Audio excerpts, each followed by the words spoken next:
Hi people, ayan nga, mommy duty muna tayo. Sinundo ko si Johan, 4 PM ang kanyang uwian. So paglalaruin ko muna siya dyan sa playground. Tapos pagkatapos, ayan, tatakbo na yan. Kaya kailangan hindi mawala ang mata mo sa paningin sa batang ito kasi talagang kumakaripas ng takbo.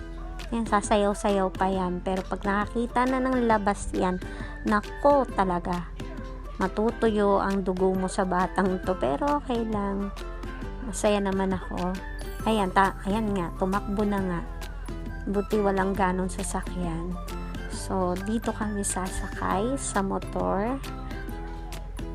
Yan ang pangsundo ko sa kanya. Kita mo ko saan na naman pumupunta, kaya okay lang, hindi naman ako napagod sa batang to. Masaya namang kasama. Yun lang. Bye!